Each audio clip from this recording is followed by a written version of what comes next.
Kaip visgi tyliai murkia šitas varikliukas. Nėra jokio purtimosi.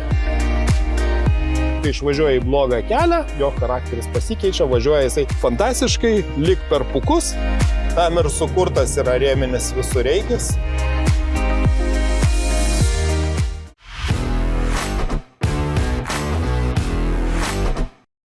Šio automobilio pirmtakas Land Cruiser J150 serijos modelis buvo gaminamas net 14 metų, nuo 2009 iki 2023 metų. 14 metų automobilio gamybai išties tikrai įspūdingas laiko tarpas. Per tą laiką aš spėjau 2 kartus apžvelgti tą jau ankstesnės kartos modelį. Pirmoji apžvalga buvo 2014 metais, kai jis buvo pirmą kartą atnaujintas, o 2018 metais mano reportažas buvo iš Namibijos. Automobilio gamintojai nusprendė tikrai įspūdingai pristatyti antrąjį modelio atnaujinimą. Taigi, naujasis Toyota Land Cruiser su žymėjimu J250. Jis yra gaminamas naudojant tą pačią platformą kaip ir didesnysis Land Cruiser J300. Jei prisiminti istoriją, tai pirmasis Land Cruiser automobilis apskritai debiutavo dar 1951 metais. Buvo labai daug jo modifikacijų, o galiausiai išsigrynino 3 automobilio kėbulo tipai.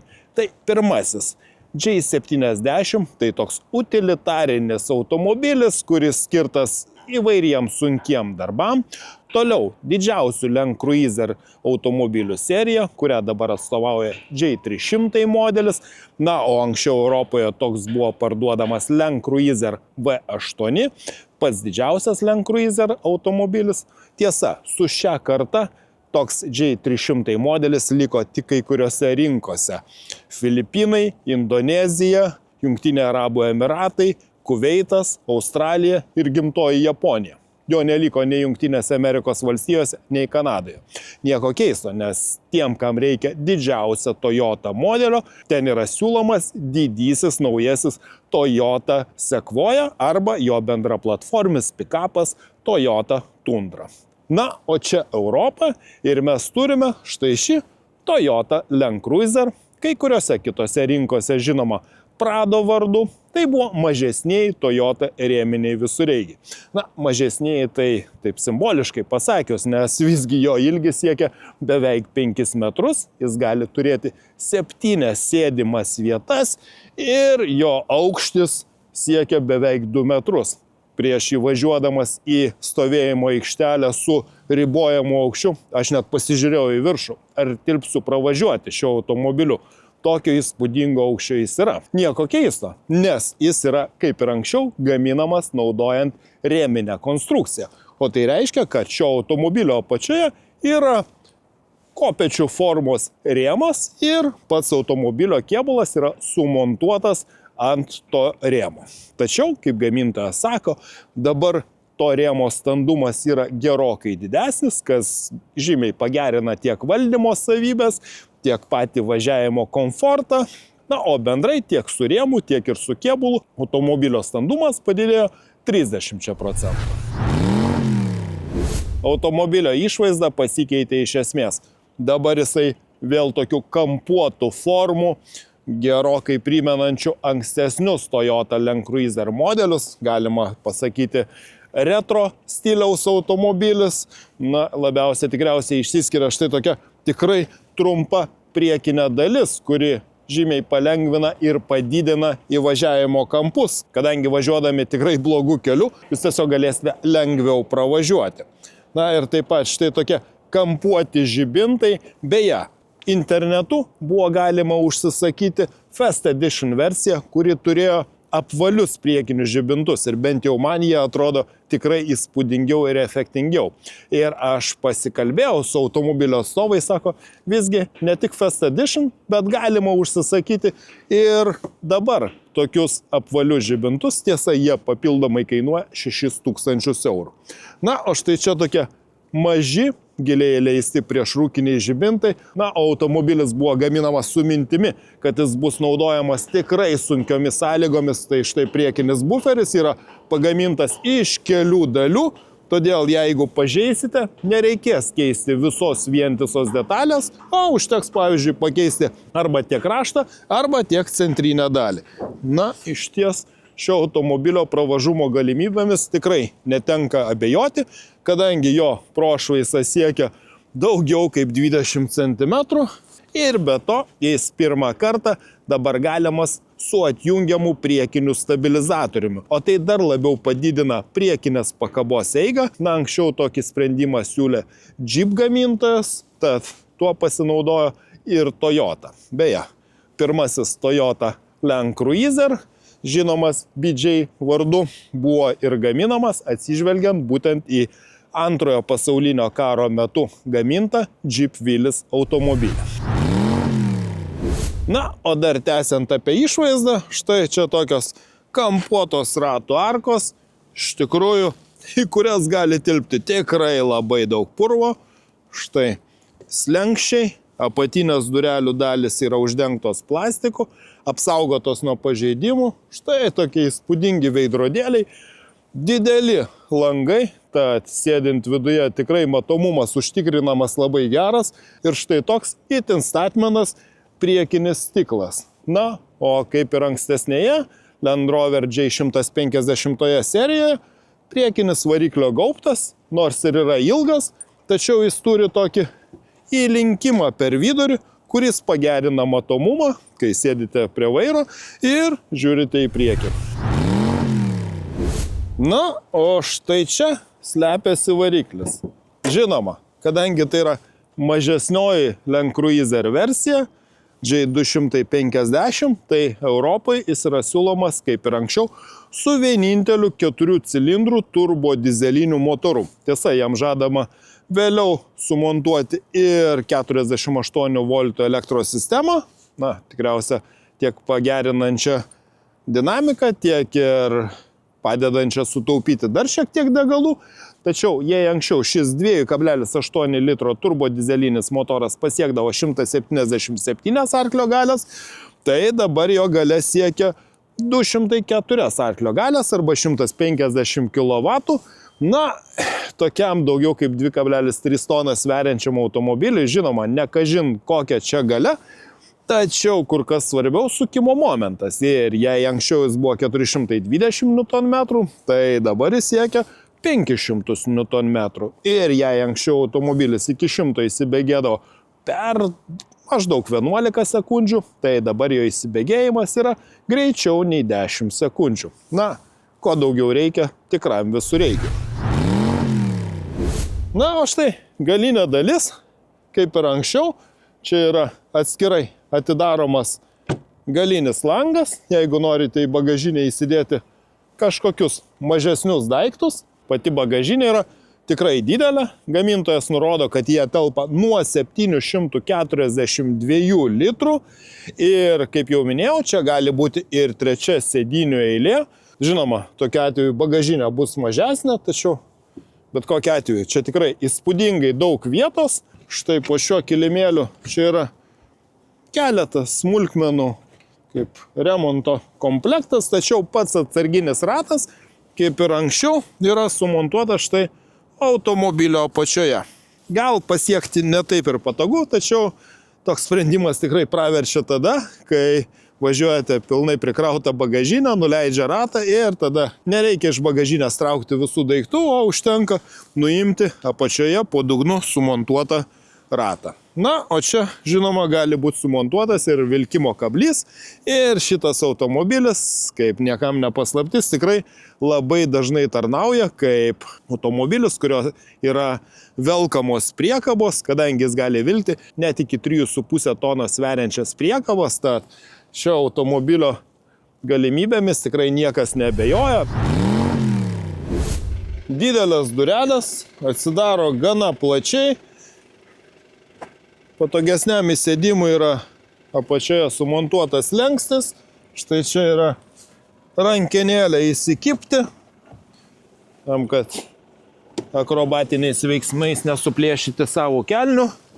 Na ir štai, sėdu į automobilį ir čia nėra naujiena, kad rėminės konstrukcijos automobiliuose nėra ypatingai daug vietos virš galvos, nes visgi apačioje yra sumontuotas rėmas, tada yra montuojamas viršuje kėbulas, todėl pats automobilis yra ir aukštas, bet ir tos labai didelės erdvės nėra gale, tačiau čia akivaizdu kur kas erdviau negu, pavyzdžiui, G klasės Mercedes automobilyje, o daugiau rėminių visureigių, taip, dar yra Jeep Wrangler, ten taip pat nėra labai erdvų, daugiau rėminių visureigių tiesiog rinkoje nebeliko. Taigi, štai tokia ta vieta, čia gale, tikrai užtenka vietos kojoms, tą užtikrina ir didelis atstumas tarp ašių. Na ir štai, atsisėdu ir matote, koks yra palenkimas žemyn. Tai reiškia, kad čia tikrai dideli langai, didelis apšvietimo plotas. Taip pat štai galima ir patogiai pasidėti ranką. Ta pati rankinėlė įsičiup čionais, štai yra kėdėlė čionais. Sėdinių atlošus galima štai net nulenkti ir labiau praktiškai atsigulti. Atlenkiamas porankis. Na, viskas taip. Nepasakysi, kad čia premium klasė pagal surinkimą, štai tokios siūlės. Galėtų būti ir lygesnės, tačiau akivaizdu, kad šiam automobiliui tai tikrai nėra prioritetinis dalykas. Šioje geriausioje iš 3 Exclusive komplektacijoje sėdynės yra odinės. Na, kitose komplektacijose gamintojas komunikuoja, kad sėdynių audinys yra pagamintas iš perdirbto plastiko. Vėlgi, tai yra ekologiška. Na, o kiti dalykai, štai toks šviečiantis plafonas, didelis panoraminis stoglangis ir vis dar pakankamai vietos virš galvos. Taip pat štai čia yra ne tik sėdynių šildymas, tačiau 2 kraštinės sėdynės turi ir vėdinimo funkciją. Štai. Galima pasirinkti net auto. 2 USB Type-C jungtis, kas labai gerai. Taip pat 12 V rozetė, temperatūros reguliavimas ir, kaip jau minėjau, sėdynės ne tik šildomos, bet ir vėdinamos. Tai tikrai komforto čia akivaizdu, kad netrūksta. Na, o sėdėti dėl didelių langų, štai ir gale, ir priekyje, tikrai jauku. Puiku. Iš išorės visiškai naujas, viduje lygiai taip pat. Nieko panašaus su to, kas buvo ankstesnėje J150 serijoje. Ir žinoma, pirmiausia kalbu apie multimedijos sistemą, apie visą aplinką, šiuolaikiniai ekranai. Abudu yra 12,3 colių įstrižainės. Tiesa, standartinėje komplektacijoje vairuotojo skydelis yra mažesnis, su tokiamis uždengtomis šonuose ertmėmis ir jo įstrižainė yra 9 coliai, standartinis ekranas yra 8 coliai, čia yra geriausia komplektacija, bet kaip minėjau, yra 3 komplektacijos, į kurias praktiškai įeina viskas, tad pasirinkti nesudėtinga. Ir čia yra Exclusive komplektacija, jinai papildomai turi projekcinį ekraną, 14 garsiakalbių JBL garso sistemą. Na, neradau aš jos kažkokių ypatingų nustatymų, tačiau groja neblogai ir, kas svarbiausia, mano jau minėtas yra atjungiamas stabilizatorius priekyje, didinantis priekinės pakabos eigą, tačiau apie tas važiavimo galimybės aš pakalbėsiu truputį vėliau. Nustatymai, kaip ir kitose Toyota automobiliuose, gana painus prietaisų skydelėje, bet kalbant apie Land Cruiser, tai aš manau, čia tikrai nėra sudėtinga pasirinkti, o štai vaikščiojimas klavišais. Na, įpratimo dalykas, galima pasirinkti, kaip atrodo prietaisų skydelio išvaizda. Taip pat atskiras klimato kontrolės valdymo blokas, čia yra ir taip pat priekinės sėdynės, ir šildomos, ir vėdinamos, štai atskiri mygtukai jom. Taip pat lygiai kaip ir garso sistemai yra toksai mažas pasukamas garso valdiklis. Žinoma, visą tą galima daryti ir ant vairo. Gamintojas akcentuoja, kad vairas dabar taip pat yra naujoviškas ir turi mažiau tokių ertmių, reiškia, kad jeigu kad besukant vairą nesusižaloti pirštų, važiuojant bekelę. Na, apie vairą aš dar pakalbėsiu. Toliau, čia yra taip pat net kelios Type-C jungtis, žinoma, yra belaidis Android Auto, Apple CarPlay, žinoma, yra štai belaidis telefono įkrovimas, čia yra pavarų svirtis, čia yra štai pasukamas važiavimo režimo pasirinkimas, čia yra štai galimybė blokuoti tarpašinį diferencialą, blokuoti galinį diferencialą, atjungti priekinį stabilizatorių, jungti pavaros palėtintoją, nes čia yra 2 greičių skirstomoji dėžė. Visi šie dalykai tikrai labai pravers bekelėje. Na, o kalbant apie ergonomiką, iš tikrųjų aš kažkokių didesnių nusiskundimų čia tikrai neturiu. Sėdynės patogios, beje, gamintojas akcentuoja, kad jos dabar yra plonesnės, dėl to yra daugiau vietos sėdintiem gale. Taip pat, štai čia yra tokie paminkštinimai ir išgaubimai alkūniai, lygiai taip pat, kai važiuosite galbūt greitai bekelėje, kad alkūnė ar pati ranka nesidaužytų į kietą plastiką, na, tai toks paminkštinimas, lygiai taip pat kaip yra paminkštinimai štai čia centrinėje dalyje. Pati centrinė dalis gana masyvi, tačiau, na, tikrai tokiame didelėme ir aukštame automobilėje nesijauti užspaustas. Na, štai čia atidaroma dėtuvė. Tiesa, iš jos aš tikėjausi gerokai daugiau, kai matau ją uždarytą, na, jinai tokia tikrai didelė, tačiau galiausiai paaiškėjo, kad štai čia yra toks sprindžio skersmens ertmė. Na, štai galima įjungti šaldymą. Taip pat štai čia priekinė dėtuvė. Pavyzdžiui, tokios pasigėdau netaip seniai bandytame elektromobilyje Rivian. Tiesa, štai. Na, man atrodo, čia yra kažkokia priežastis, kodėl tos durelės kliba. Bet, sakykime taip, viskas yra taip gana praktiška. Premiumas čia tikrai nepavadinsiu, štai tokia šita priekinė dalis plastikinė, kaip mano, taip pat neseniai bandytame Toyota GR Yaris automobilėje, tokia kieta, tačiau kitur štai apačioj, iš galo yra minkštas plastikas. Na, galbūt kas labiausia man nepatiko, tai čia tie štai tokie portakiai šonuose, per vidurį dar bala nematė, tai kaip iš Toyota Yaris automobilio, bet vėlgi. Mes kalbame apie praktiškas automobilio savybės, tuo labiau, kad štai va, kaip ir į galą, taip ir į priekį, čia yra rankenėlės įsičiupti, kad patogiai įsisėsti, sėsti ir važiuoti. Ir kalbant apie važiavimą, pirmas dalykas, ką aš atkreipiu dėmesį, sėdęs į automobilį, automobilis jau buvo užvestas nuotoliniu būdu, atstovybės administratorė tą padarė programa telefone, pašildžiusi automobilį iš anksto, tokia galimybė čia yra, kaip visgi tyliai murkia šitas 2,8 litrų 4 cilindrų turbodizelinis varikliukas. Ir nėra jokio purtimosi. Garsas taip, galima suprasti, kad čia turbodizelinis variklis, bet jisai veikia labai tyliai. Gamintojas akcentuoja, kad kėbulo standumas, taip pat variklio tvirtinimo pagalvės yra, viskas yra pakeista, iš esmės tai yra naujas automobilis, nauja konstrukcija ir aš tikėjausi, na, tas Land Cruiser bus, vėl atsisėsiu, viskas ten drebės ir kiekvieną kartą reikės teisintis, na, va štai išvažiuosim į bekelę, tada viskas bus gerai. Tačiau ne, nevelniam. Tai pirmas dalykas, variklis nevibruoja, veikia tyliai, salone aš jaučiuosi komfortiškai. Ir iš karto antras dalykas, tik pajudėjau iš salono, atkreipiau dėmesį į kitą dalyką, kurį buvau net ir primiršęs. Gamintojas paminėjo, kad Land Cruiser pirmą kartą turi ne hidraulinį, o elektrinį vairo stiprintuvą. Žinoma, toksai sutaupo energijos ir atitinkamai degalų, tačiau jį pasukti yra lengviau.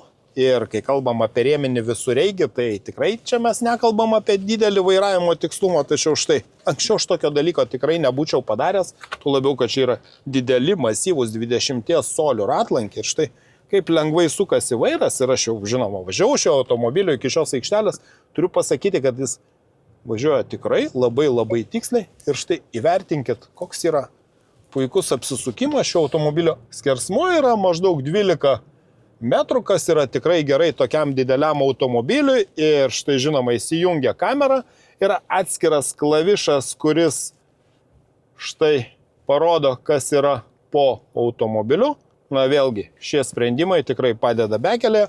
O man pirmas dalykas, tik išvažiavus dar važiuojant mieste, kaip lengvasis automobilis važiuoja šis rėminis visureigis. Tai čia buvo tikrai man didelis nustebimas. Ir dabar aš iš karto noriu važiuoti tiesiu taikymu ten, kur aš perskaičiau savo apžvalgą, darytą 2014 metais, prieš daugiau kaip 10 metų. Ir tada aš minėjau, kad na taip, rėminis visureigis, jisai važiuoja, dreba, purtosi, tačiau kai išvažiuoja į blogą kelią, tada jo charakteris pasikeičia, važiuoja jisai fantastiškai, lyg per pukus. Ir žinoma, man labai bus įdomu išbandyti, kaip jis važiuoja mūsų puikiuoju betoniniu Vilnius Utena keliu. Bet prieš išvažiuodamas į betonkę, dar prieš tai noriu pravažiuoti ir greitkelio atkarpą. Pasirinksiu štai maksimalų visą galį atskleidžiantį sport važiavimo režimą, visus 150 kW. Ir pasižiūrėsiu, kaipgi ta dinamika. Aišku, iki čia važiavau, tai pasirodė tikrai neblogai. Pirmas dalykas yra tas, kad čia yra nebe 6, o 8 greičio automatinė pavarų dėžė. Tai reiškia, kad pavaros parinkimo diapazonas yra platesnis ir štai įsibėgėja tikrai visai neblogai. Štai, žinoma, yra ženklų atpažinimas. Štai važiuoju 110 maksimaliu greičiu. Štai užstatau greičio palaikymą ir kadangi čia yra vairo stiprintuvas, yra elektroninis vairo stiprintuvas, tai reiškia, kad dabar Toyota Land Cruiser gali sekti eismo juostas. Štai paprašė šiek tiek sumažinti greitį pagal ženklą. Tad štai važiuoja savo eismo juostą. Iš tikrųjų tikrai neblogai, maloniai nustebino. Triukšmingumas nedidelis ir dar kuo man patinka šitas vairo stiprintuvas, tai nebeatrodo, kad automobiliui reikia subalansuoti ratus. Idealiame pasaulyje norėčiau, kad čia būtų koks V6, ką jau ten V8 motoras, V6, o galbūt kokia iš tinklo įkraunama hibridinė sistema, 4 cilindrai, tada su elektros motoru tandeme veiktų tikrai puikiai, sklandžiai, na, bet yra kaip yra, tikrai nepalyginamai geriau negu kad buvo, tuo labiau, kad štai čia yra nebe 6, o 8 greičių hidraulinė automatinė transmisija. Na ir va tas momentas, pakabos išbandymas. Štai ta dar nesuremontuota betoninio kelio atkarpa jaučiasi gana nemažas purtimas. Nebejoju, kad su aukštesnio profilio padangomis galima būtų važiuoti labiau komfortiškai, tačiau na, netgi ir blogas kelias tikrai labai neblogai izoliuoja nuo jausmo, kad važiuoji duobėto atkarpa ir iš tikrųjų tai, na, o nepadarysi dėl grožio, dėl 20 colių ratlankių, bet visgi mano pasirinkimas būtų 18 colių ratlankiai, būtent su tokiais ir buvo Fest Edition versija. Tad jeigu yra galimybė rinktis tokius visą laiką, tikriausia tai ir būtų mano prioritetinis pasirinkimas. Stabdo automobilius taip pat įspūdingai gerai. Tikrai labai kibų stabdžiai, nes atrodo tokia didelė masė tikrai reikalaus iš stabdžių pedalo tokio aktyvaus stabdymo. Ne velnio. Tolygiai prognozuojamai dozuojama jėga, galima prisistabdyti, galima staigiai stabdyti. Na ir štai apledėjęs žvyrkelis. Štai čia rodoma akceleracija. Čia, jeigu norima stabdyti, rodoma kokiu intensyvumu stabdoma. Čia jau nėra mano atradimas, nes važiuoti blogų kelių, važiuoti žvyrkeliu, tam ir sukurtas yra rėminis visureigis. Na, o kaip jau minėjau, gerokai standesnis rėmas su kėbulu reiškia ir geresnės, tikslesnės valdymo savybės. Su nauju vairo stiprintuvu iš tikrųjų galima labai tiksliai valdyti automobilį. Žinoma, kai jau privažiavote tą vietą, kur su bet kokio automobilio nepravažiuosi, tai tada tikrai praverčia štai ir ta skirstomoji dėžė su pavaros palėtinimu. Štai iškart įsijungia kamera. Štai galima blokuoti tiek centrinį, tiek galinį diferencialą.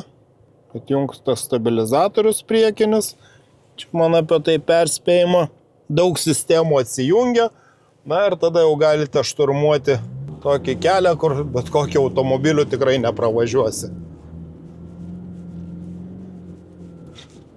Štai.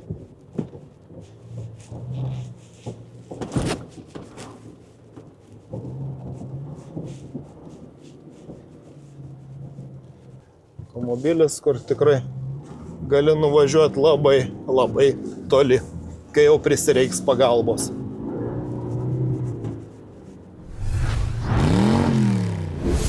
Na, aš jums pasakysiu, kad tikrai nesitikėjau tokio smagaus važiavimo. Neturiu klausimų dėl galimybių bekelėje, tikriausiai niekas neabejoja šio automobilio potencialu. Tačiau pirmas dalykas, kas mane maloniai nustebino, tai važiavimo savybės mieste, užmiestyje, kur nebereikia kompromiso ir sakyt, na, išvažiuosim į blogą kelią, o tada jau pamatysi. Ne, važiuoja mieste kaip normalus, lengvasis automobilis, žinoma didelis, žinoma aukštas, tačiau, na, tų kompromisų gerokai mažiau. Maloniausiai pradžiugino vairo sistema, tikrai nebevirpa vairas, važiuoja kaip įprastu, normaliu, lengvuoju automobiliu. Gerokai pažangesnė pavarų dėžė, laiku perjungia pavaras, žinoma, tos dinamikos jau taip, jeigu labai aktyviai važiuoti norėtųsi daugiau, bet, na, yra kaip yra ir čia šis kompromisas yra tikrai man priimtinas, lygiai taip pat kaip, na, štai tie tokie pigūs ortakiai. Ir priejau iki to momento, kur gamintojo pranešimuose angliškai yra ne vieną kartą paminėta affordable. Prieinamos kainos, įperkamas. Na, čia jau kaip pažvelgsi apie tą įperkamumą.